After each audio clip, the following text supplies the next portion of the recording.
Hai semuanya, selamat datang kembali di channel Dr. Francisca di Prancis. Untuk di video kali ini, gua mau membahas tentang kenapa banyak pasangan muda yang gagal promil, terutama pada tahun pertama pernikahan.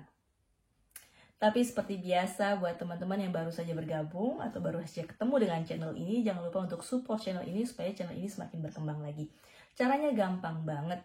Buat kalian yang belum subscribe, silahkan subscribe dulu. Kemudian jangan lupa videonya di like juga kalau kalian suka dengan videonya. Kemudian jangan lupa juga komen. Kalian boleh tanya, boleh konsultasi di kolom komentar. Kemudian jangan lupa juga di-share supaya video ini bisa lebih bermanfaat lagi, terutama untuk para pasutri muda yang ingin segera punya momongan. Sudah setahun menikah, tapi kok nggak punya anak juga sih? Itu pertanyaan di luar sana ya, orang-orang yang sering julid. Pengen tahu loh, kok sudah setahun menikah nggak hamil-hamil? Pasti mandul. Nah, kenyataannya secara medis, 1 dari 4 pasangan itu dia gagal promil. Nanti akan gue jelaskan penyebabnya. Gagal promil di tahun pertama pernikahan. Jadi, sebenarnya ada penyebab-penyebab yang bisa dijelaskan secara medis. Menurut WHO, menurut WHO, Organisasi Kesehatan Dunia, ini menjelaskan bahwa 6-12 bulan hubungan, sudah berhubungan secara teratur, tanpa alat kontrasepsi, tapi tidak kunjung hamil juga, ini baru dikatakan adanya gangguan kesuburan, tapi belum tentu adanya kemandulan. Kapan dikatakan adanya kemandulan? Saat ditemukan adanya kelainan atau gangguan sistem reproduksi yang berimpak atau berdampak pada sperma pada pria dan sel telur pada wanita, yang dimana butuh penanganan medis lebih lanjut. Lalu apa sih dok penyebab umumnya terjadi kegagalan promil terutama pada tahun pertama kehamilan? Yang pertama, waktu berhubungan yang kurang tepat. Kebanyakan ya pasutri-pasutri muda itu bawaannya honeymoon terus tiap hari. Maunya berhubungan terus tiap hari karena udah halal, berhubungan terus, gas terus.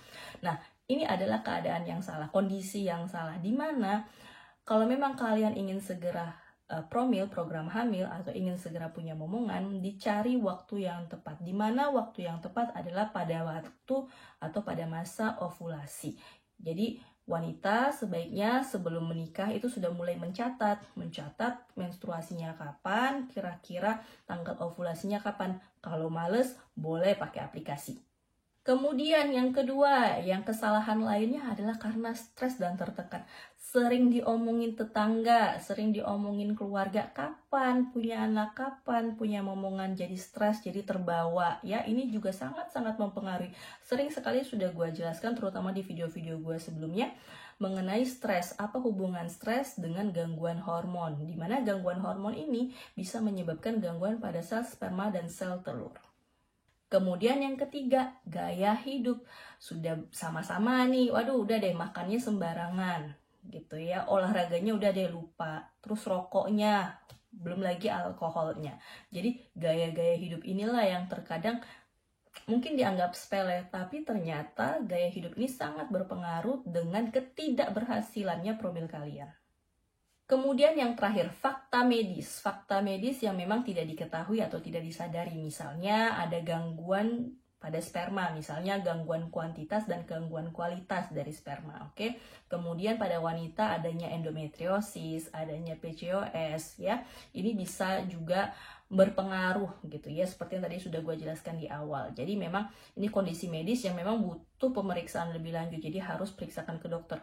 Kapan harus ke dokter? Seperti yang sudah gue jelaskan, kalian sudah mencoba secara alami saat di tahun pertama pernikahan tapi gagal, tidak juga kunjung hamil, kalian bisa konsultasi ke dokter 1 tahun kemudian. Tapi khususnya untuk perempuan, jangan menunda terlalu lama.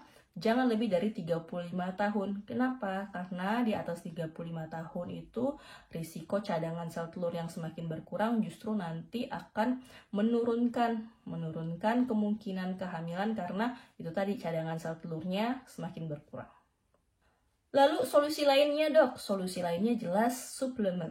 Ya, suplemen yang kalian bisa konsumsi adalah asam folat, zinc, omega 3. Ini baik untuk sebelum hamil, karena secara tidak langsung juga memberikan nutrisi buat kalian, cadangan nutrisi nanti kalau misalnya kalian hamil, cadangan nutrisi untuk bakal janin kalian. Jadi konsumsi 1-3 bulan sebelum mencoba untuk hamil. Kemudian saran lainnya adalah jangan jadikan kehamilan itu sebagai hasil.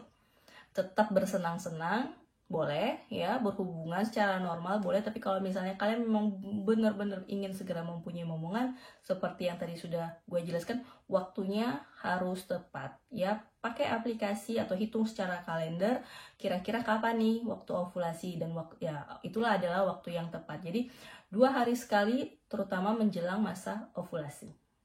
Oke, itu saja video kali ini, semoga bermanfaat. Jadi buat teman-teman jangan lupa di-share videonya supaya pasutri-pasutri muda lainnya bisa segera dapat jawaban kapan sih, kenapa sih gitu ya, kenapa sampai sekarang nggak kunjung juga punya momongan. Padahal sebenarnya simple, cuman mungkin karena tidak dapat informasinya jadi pada bingung ya.